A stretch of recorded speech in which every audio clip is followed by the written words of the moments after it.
Hello, everyone. Hello, everyone who is joining us today online. And hello to those who are watching our webinar in the record. Today, we are going to discuss very, very interesting topics for which bothers most of the recruiters and hiring managers.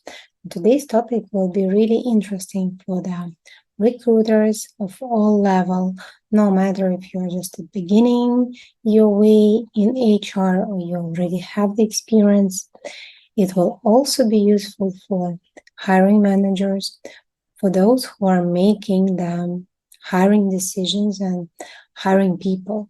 Again, no matter if you have just one person in your team or you have a huge amount of people under you, the principles, the way how you will choose the candidates and how you will analyze, estimate risks of hiring will be absolutely the same. So let me briefly introduce myself. My name is Alla, and I have many years of experience in recruiting by myself in different countries, in different cultures. And also I have huge experience in training, coaching, and supporting hiring managers in their own recruiting process. So today, I will share with you my experience, and I will introduce a very, very important topic, which is about estimating risks in hiring. Today, we are not going to talk about standard recruiting process.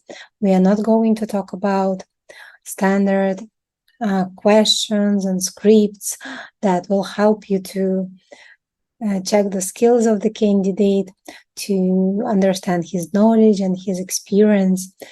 We will focus mostly on the risks.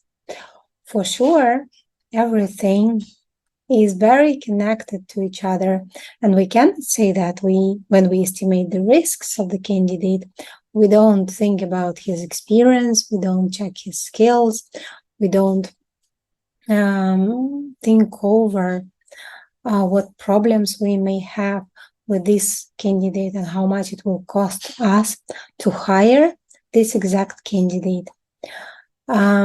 So everything during the interview process is interconnected.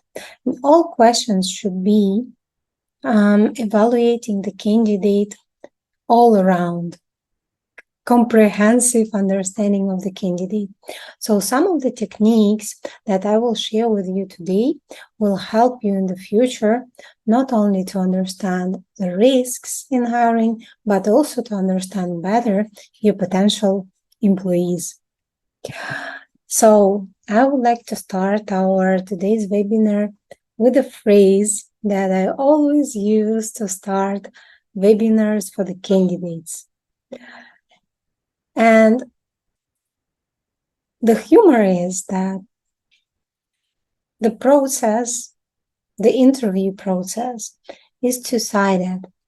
And it's usually accepted that the candidate is the one who is having the big problems, that candidate is the one who is in trouble, who should be stressed, who should be worried.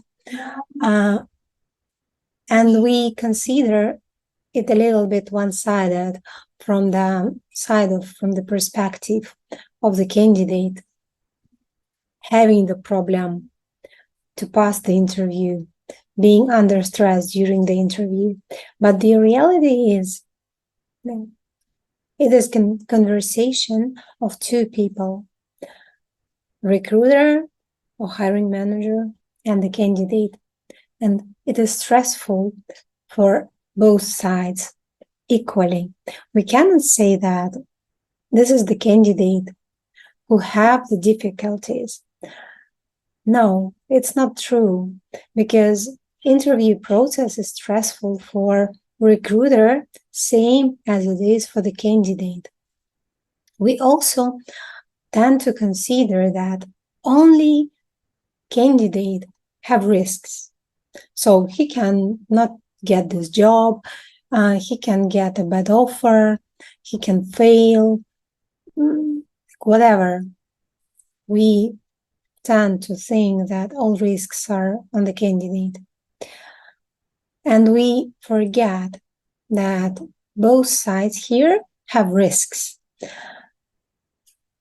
Candidate have his own risks, but there is a big part of risk and responsibility on the recruiter at the same time. The company is spending money on the recruiting process. They pay the salary to hiring manager. They spend money to post the jobs on different websites.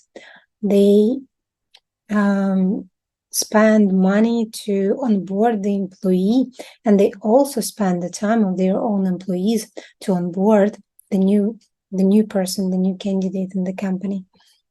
So a lot of responsibility lies on the HR during recruiting process, because if we fail, if we make a wrong decision, then it means that the company wasted its money for nothing. And the manager will be not very happy with the results, and the company will be not very happy with the results. And the more failures in recruiting we have, the more problems we have as recruiters.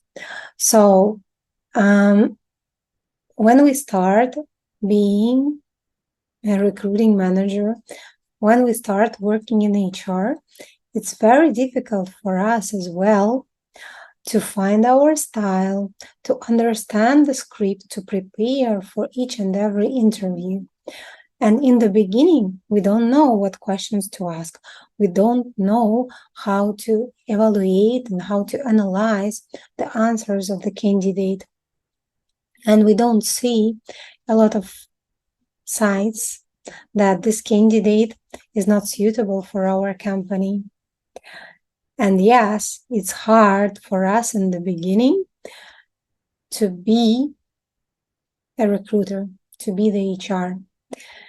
And it takes time, and it takes a lot of practice and hours of interviews to make it less hard, to make it easier for us, to make it going as a flow. So if you're just beginning your career as HR in the recruiting, and you feel scared before the interview with the candidate, and you don't know what questions to ask, you don't know how to build up the conversation with the candidate, don't worry. Years will pass and you will become a professional. It will become much easier for you to hire, to recruit, to ask questions, and to understand the candidate, to crack his code. So a brief insight of how we actually evaluate the candidates. The experienced HRs, I'm sure, know about it, but it's always good to remember when we interview the candidates. It's very important to remember the areas, the factors that will affect our decision, and to make sure that during the interview process, we check all of them and we keep in mind all of them, not only one side, which is maybe the skills or maybe the match of the candidate with the requirements of the company. No, we need to keep in mind many factors that are important for us to make a weighted hiring decision. And if we do this, then we become more effective. We make less mistakes in hiring, and we spend less time during the interviews. We start understanding better and faster if this candidate is suitable for us or it's not suitable for us. And these are basically the 4 factors that are important in every hiring decision. And the first one is whether the candidate can do his job or he cannot do. And this part is about the skills, this part is about the expertise, the knowledge that he has.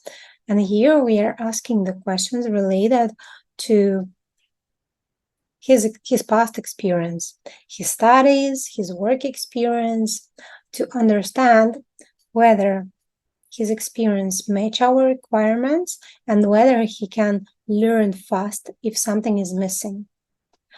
The second factor, which is also very important, to build up the long-term relations and to build up the long-term hiring decisions so that the candidates stay with us, not like 1 year, half a year, a few months, but long in the company. And this is about, do we like this candidate or we don't like this candidate at all? Whether he will suit to our company culture, he will suit to our environment, to the managerial style of his future boss, to the team, to the settlement in the company. And we ask the questions related to the personality of the candidate, to his personal preferences in terms of work schedule, managerial style, environment, to understand whether he will match or he will not match. The question number 3, and this is actually the question that we will focus on today, is about risks. Like, is it risky to hire the candidate or it's not? And what kind of risks we have when we hire this person? This is the topic that we will discuss today during the webinar in details.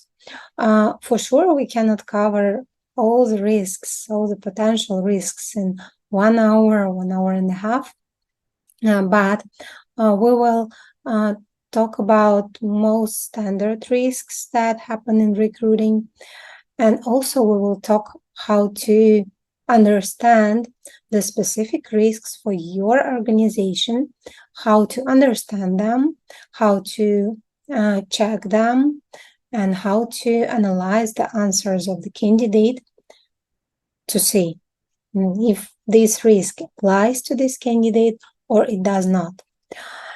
And the question number 4 is definitely about the salary. This is a hot topic for both, for a candidate and for the company. And from the side of the company, it is important to know whether their expectations of the candidate match with what we can offer to him, whether he costs this money that he wants to get. And this is very important as well, because we need to understand, is he really worth the money he wants to get, or he is not? And also, it is good to remember that it's not only about the money, it is also about additional benefits. It's about what if we cannot give him the money that he wants to get? What else we can offer to him to handle, to make sure that he will still join us, he will still work with us, and he will be happy. So let's jump to the topic without wasting the time. As I said, today we are going to talk about different kind of risks that we might have in hiring and how to understand them, how to measure them, and how to make sure that during the interview process, you ask the questions on the important risks that your organization have. And why it is important?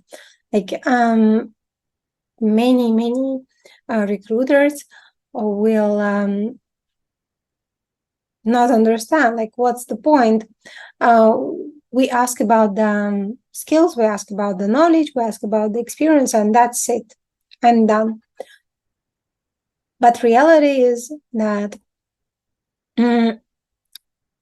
the relations with a candidate are much broader than the skills and expertise.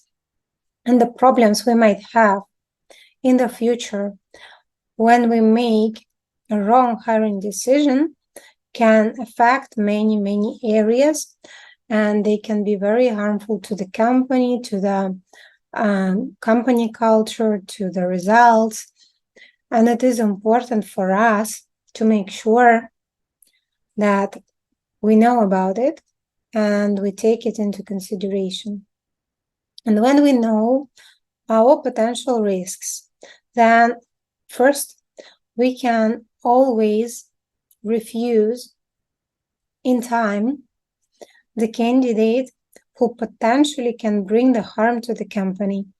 And it can be reputational risks, like the candidate who will be unhappy with something, who will leave, and who will start attacking the company because they did not suit him.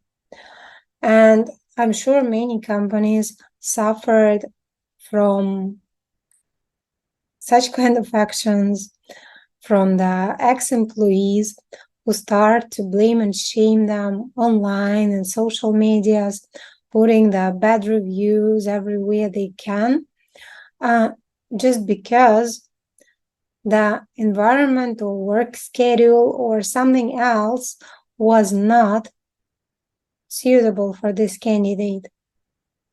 And if we don't check it during the interview process, we might have such risks in the future.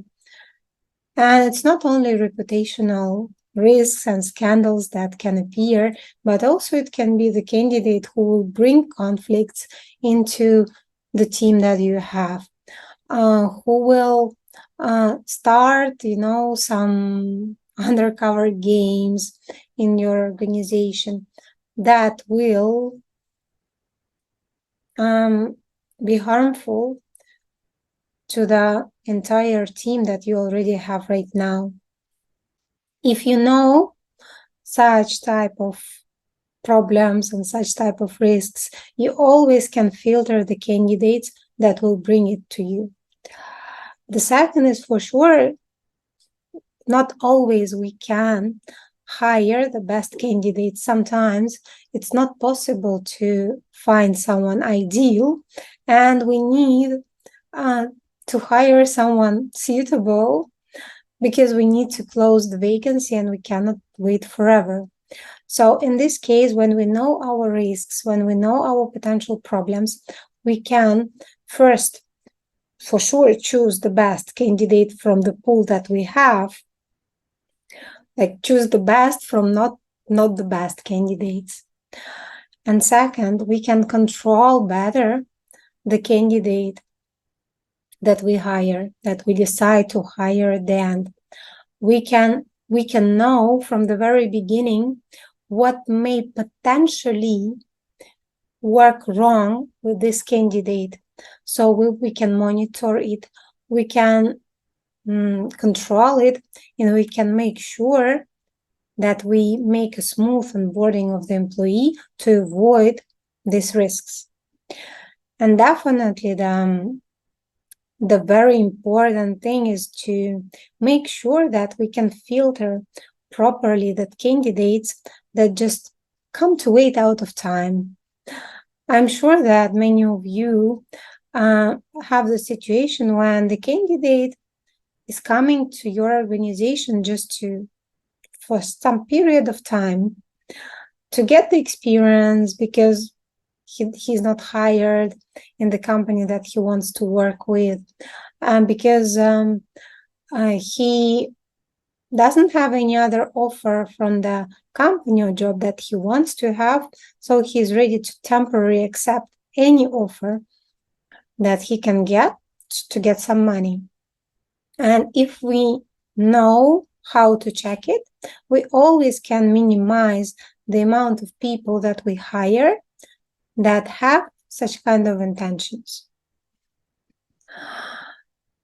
So, and what risks basically can company have? And for sure, there are some standard risks and standard problems, issues that every company face is like the one we just mentioned, the employees that just come temporary to work for the short period of time to wait for the better offer that they can get. But this is only one of the risks that your any company in the world can have. But reality is much broader, and the risks can be more casual, that sometimes we even don't think and don't consider them as the risks. And every company, every profession, every job, every team will have its own risks. And it is very important for us to know what specific risks you can have and you have in your own company, in each hiring that you handle, so that you can make sure that you will choose and use proper techniques to measure this or that risk. And what kind of risks it can be? I will give some examples so that you can understand, and in the future, when you will open another position or you will work on another position, you can think over about them. And it can be, for example, a monotonous work, the job, the one that you have, which requires a lot of routine, monotonous work with a high level of attitude to attention to details, and you need to be careful and you need to make sure that you do this properly. And it is already a risk because you need to make sure that you find the person who is okay with such kind of work, who will not get bored, who will not lose the attention after 1 hour of work, who will not say that, oh, I'm done, I don't want to do this anymore, and leave on the second day of work.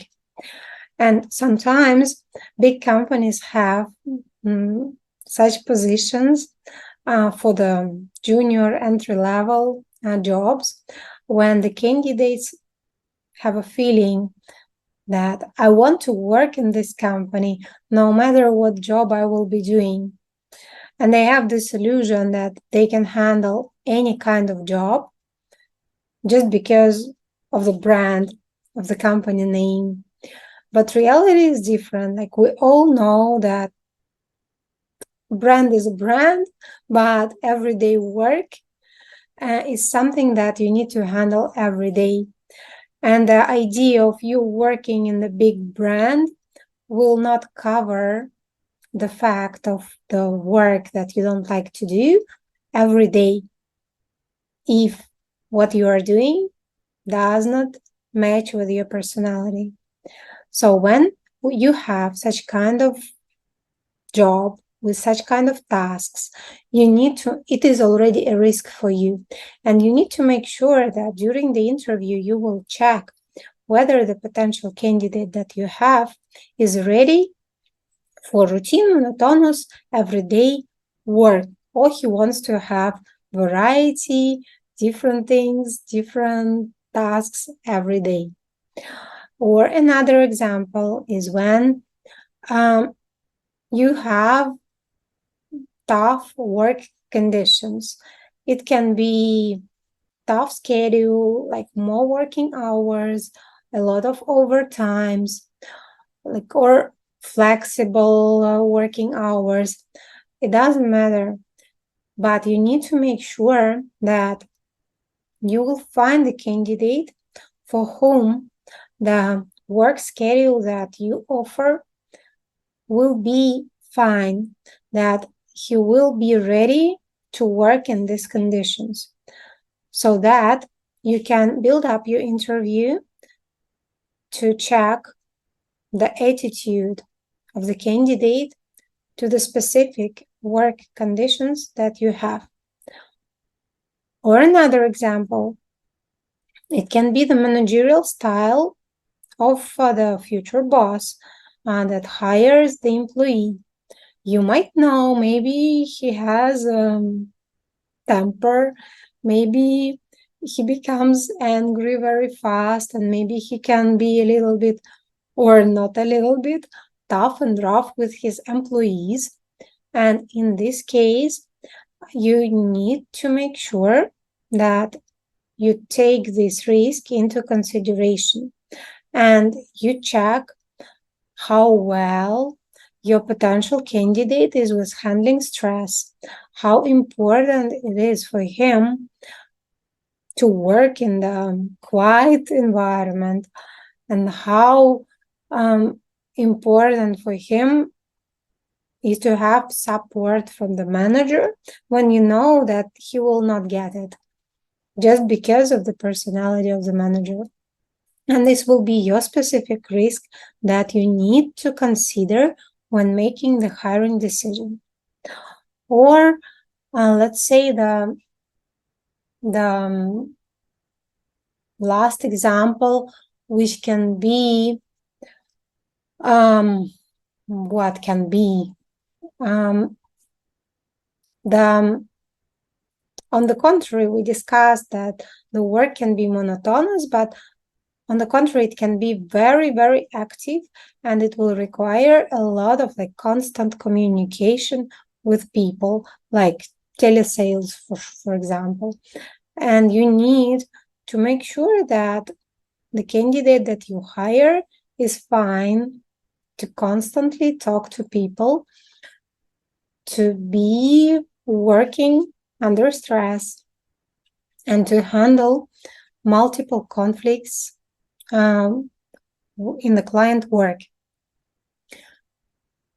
So, how to understand what risks you may have in every position that you hire and in every company, in every job.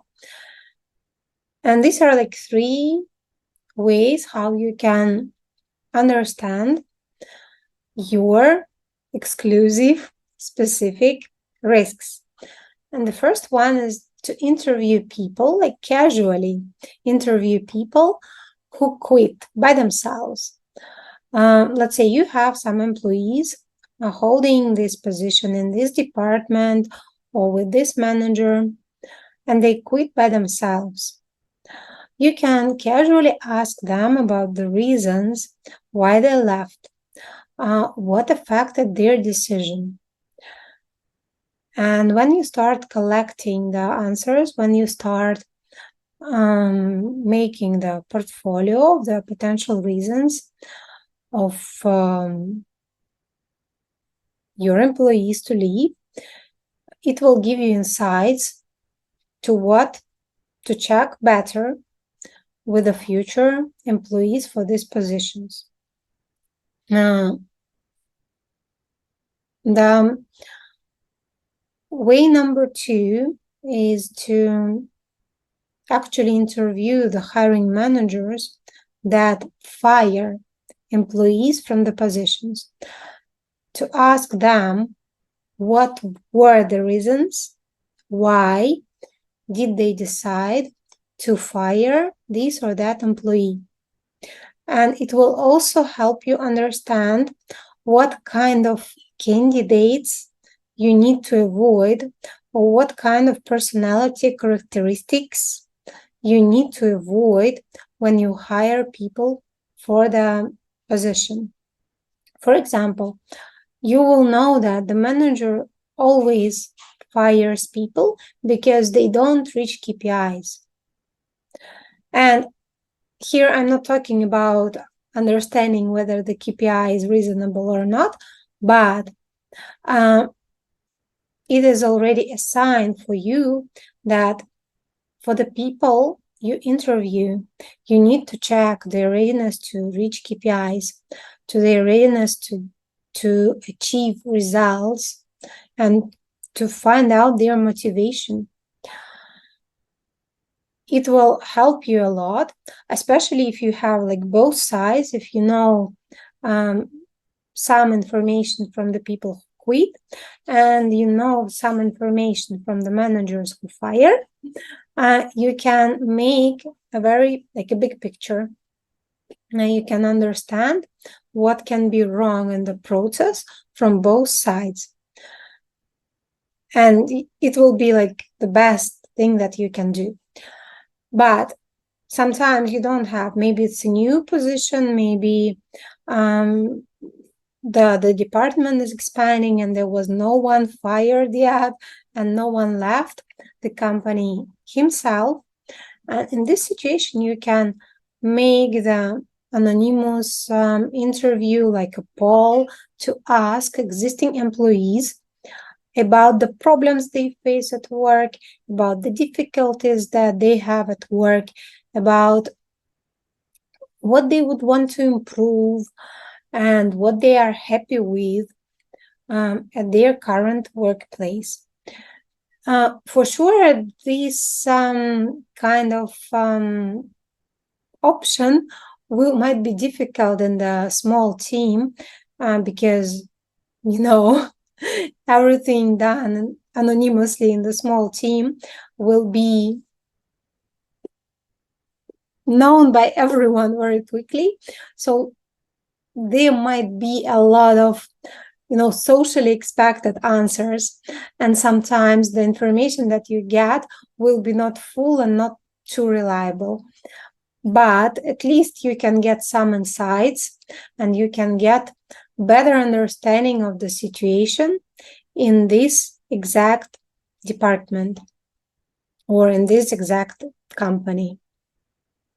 So ideally, to combine like 2-3 methods or do some researches to have better picture, to have full picture, to have like all-sided picture, then you can be better prepared for the interview with the candidates.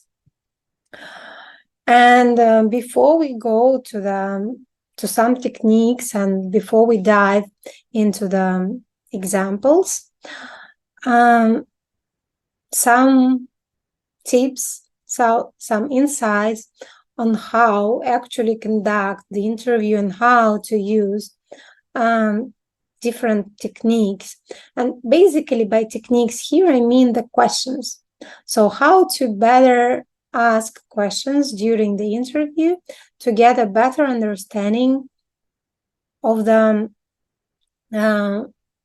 candidate. And I put it here in my list on the last position, but this is the most important thing actually, to listen carefully.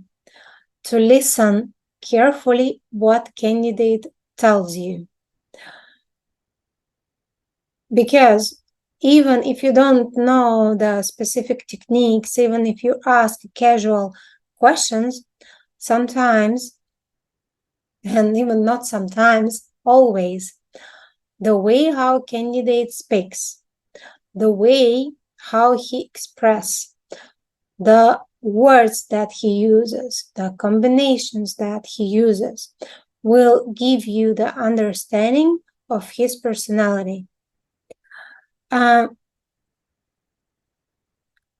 Especially when we hire on junior positions, like the candidates don't have too much experience and it's more difficult for them to hide themselves.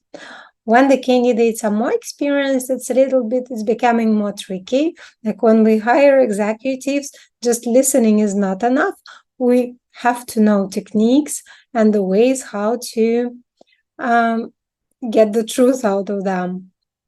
But for many positions, even if you start listening carefully to the candidate, you will understand immediately whether he matches, whether he suits you, whether he will be a good fit for your company, or who he will not be. Experienced recruiters usually can understand the candidate from the first phrases, like first few minutes of the interview. And I personally can say that in like 80% of the interviews that I conduct myself, after first few minutes of the talk with the candidate, I already make the decision. I already can say if it's a good fit or it's not, he is not. And then, like, I know that some managers just stop at this moment.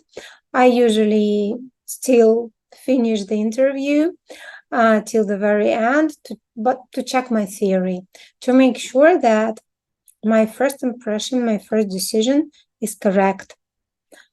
Or maybe I was wrong. So no matter whether you are using techniques or you are not using techniques, listen carefully and try to mention the body language of the candidate. It's very difficult to hide body language. So for sure, when we know the person in like normal life, it's very easy for us to say whether he says truth or he lies. But even when we don't know the candidates personally, we can see if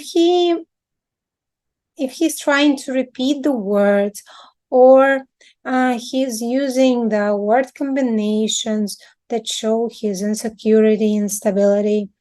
For example, when we ask the questions about results, it's very important to understand whether to catch whether he uses the perfect tense or the continuous, whether he's talking about the process, and whether he's talking about the result. And here we can hear if he's talking like what he achieved, what I've done this, I've reached this, or I did this, or tried that. And we can hear it immediately, and we can understand it immediately, his orientation, whether he is result or he's process oriented. When he starts to use a lot of like wow words, when he is trying to maybe, when he's trying to take the pause, like longer pauses, to think over his answer, it's also a sign for us that maybe something is not clear, something is wrong, and we need to ask more details. So, and this is the most important thing in every interview that you do. Listen and analyze what candidate says and how he behaves. Then the tip number 2, and sometimes it can be very helpful when we need to check some specific conditions of work, like tough work schedule or overtimes or something else, is when we don't tell the candidate about the risks and limitations of the job before the interview or in the beginning of the interview. So we don't give him time to prepare, to think over of socially accepted answers. Like he cannot prepare to give you the answers which he thinks you want to hear. And then your checks, your questions will be more correct. Like if you don't tell him that he will need to work on Saturdays, before you start asking the questions about his attitude to overtimes and work on weekends, then you can know the truth. You can know his real attitude to this or that factor. And sometimes it can help. So sometimes even if the candidate expects you to describe the job, describe the tasks, describe the benefits, you can say that we will discuss it at the end of the interview and jump fast into asking questions. Then you have the preference, you have the priority, and you can know a lot of insights about the real thoughts of the candidate, and you can filter him faster. Then second thing, and basically like second and third are very connected to each other, is like to use 2 and more instruments, like 2 and more different questions to check the same risk, and not to ask them in a row. For example, if you want to understand how that candidate manages conflicts and how he deals with the conflicts, you can ask him, did he have any conflicts at work before, in the beginning, and then sometime later remind him about the conflicts at work, asking like how he handled the questions, the conflicts at work. And in the beginning, if he will tell him that he didn't have any conflicts, but when you ask him how he handled them, he will give you some details, you need to check it more. So you need to check where the truth is. But when you start asking the same questions in a row, like his attitude to working hours or his communication skills, and you ask different questions one by one, then even the most stupid person will understand what you want to check. And definitely you will get the socially acceptable answer, or the answer that the candidate thinks you want to hear. So if it is the work related with sales and you are asking about communication, almost all the candidates will talk about how good they are in the communication skills. And if you ask few questions in a row, they will understand what actually you want to hear.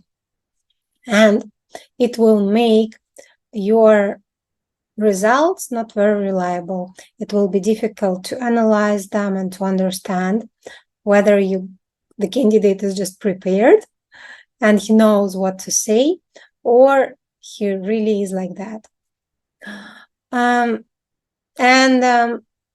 What also can help is to mix the questions where you check the risks and the normal, regular skills related, competencies related, knowledge related, expertise related questions. So sometimes for some candidates, such kind of interview may look not structured. They will not understand what's the point, how do you ask the questions, but it is a very good way for you to get the real candidate, to know the truth. When you mix the questions, when you ask the questions about his experience and then ask some casual question, when you jump from one topic to another, then it's really difficult for the candidate to follow the process and to understand what you actually want to hear from him, especially if you don't show with your face expression that what he said was a total bullshit. And sometimes for some people, they start to feel uncomfortable for being so unstructured and for being messy in their interview, especially when they see the reaction from the candidate. So from the very beginning, you can think over the excuse for some strange questions and not work-related questions that you will ask during the interview. To prepare the candidates that there will be some questions that maybe he did not expect to hear, and that he will not think that you are a strange and unprofessional person. And again, he will not expose your company somewhere in social medias. So in the very beginning, you can say that some of my questions may seem strange and will not be totally related to the work process and the job. But for our company, it is important to hire people that will match, that will suit our company culture. Also, it is important for our company to hire people who have their opinion, who can give their opinion and explain it, that can be creative or whatever thing that might be important for the job and for the company that you work with. Give it from the very beginning. So the candidate will be prepared that some questions might be strange for him, some questions might be unexpected, but it's not because you are stupid, but because this is the way how your company handles the interview.